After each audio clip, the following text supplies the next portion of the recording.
Bonjour les padawans de la physique, Obian pour vous servir. Bienvenue sur la chaîne qui répond à vos questions. Et pour ce faire, laissez-les en commentaire et j'y répondrai lors d'une prochaine vidéo. Aujourd'hui, on répond aux commentaires de... Oh! Pourquoi il n'y a pas de commentaires? Ben peut-être parce qu'il n'y a pas eu de commentaires la semaine dernière. Ah ouais, c'est pas faux. Alors attends.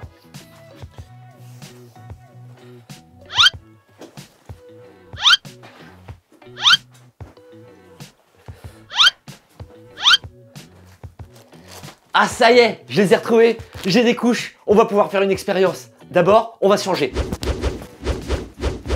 Allez, c'est parti pour l'expérience. Fusion! Alors on va commencer par un petit tour de magie. Vous allez voir qu'avec de la chimie, on peut épater tous ses convives. Il nous faut donc, comme je l'ai dit, des couches culottes, de l'eau et un verre qui n'est pas transparent. Donc je prends une couche et là, ce que je vais faire, c'est que je vais la découper dans la longueur.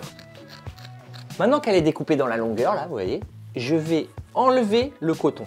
Et là, il y a une petite poudre à l'intérieur, là, une petite poudre blanche. Je vais récupérer le maximum de poudre. Vous comprenez bien qu'il va falloir plusieurs couches. Donc je vais en découper plein, je vais accumuler la poudre et je vais vous expliquer un peu ce qui va se passer après.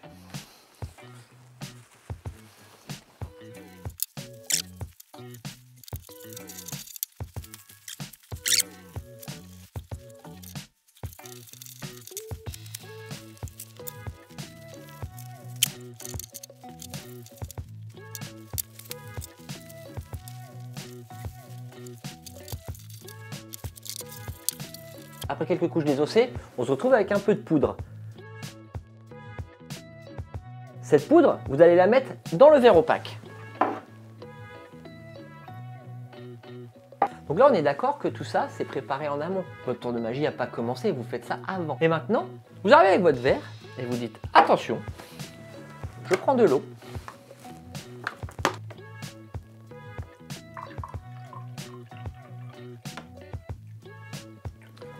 Voilà. A few moments later. Vous allez pouvoir dire « Attention, il n'y a rien qui tombe. Oh, l'eau a disparu. Comment j'ai fait? Eh bien, la chimie va nous l'expliquer. Yes, science! Mais avant ça, on va faire le même exercice, mais cette fois-ci, avec un verre transparent. Bon, ça y est, on est prêt, je vais vous montrer. Vous voyez, la poudre est mise dans le verre. On va ajouter l'eau.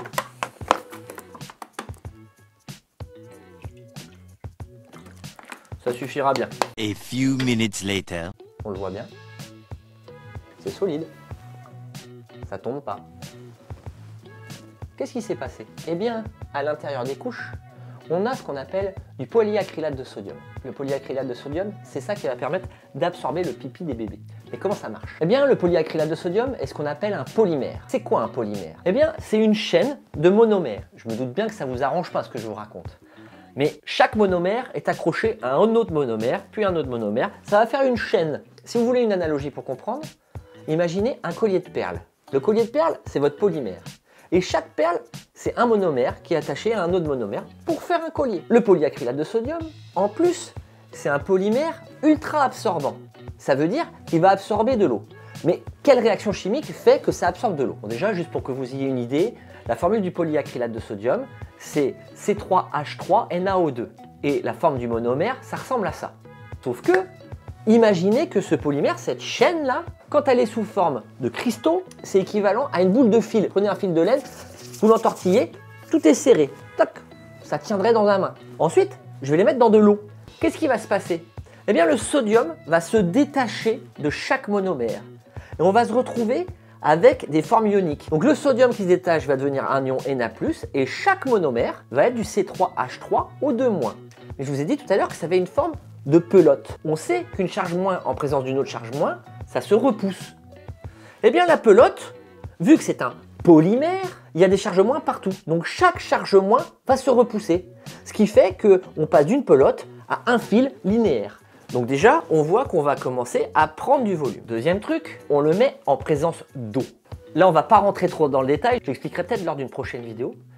Mais l'eau est électriquement neutre, cependant, les deux atomes d'hydrogène, qui sont liés à l'atome d'oxygène, ont une charge très légèrement positive. Ce qui fait que les hydrogènes de l'eau vont être attirés par les monomères chargés moins.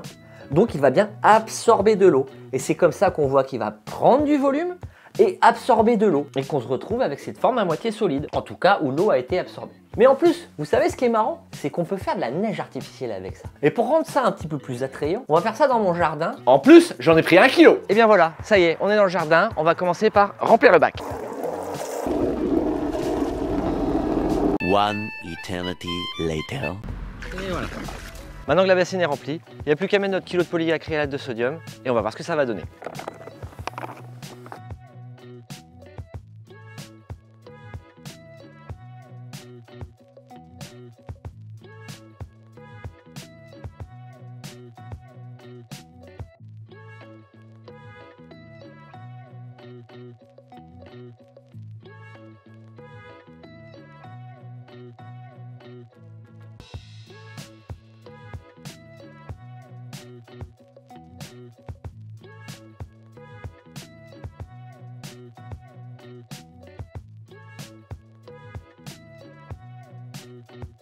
Et voilà comment on crée de la neige artificielle. Libéré, délivré. Et voilà, c'est tout pour moi. J'espère que cette vidéo vous a plu. N'hésitez pas à me dire dans les commentaires si vous voulez d'autres vidéos expériences. Ça pourra venir de temps en temps, soit quand j'ai pas de commentaires ou même sur votre demande. J'aimerais bien des trucs qui pètent un peu, voir un petit peu ce que ça donne. Bon, en tout cas, vous savez ce qu'il vous reste à faire. Si cette vidéo vous a plu, pareil, vous savez, le like, on s'abonne, la cloche. Bon, c'est comme d'hab, c'était Obi-Wan qui vous dit que la science soit avec vous.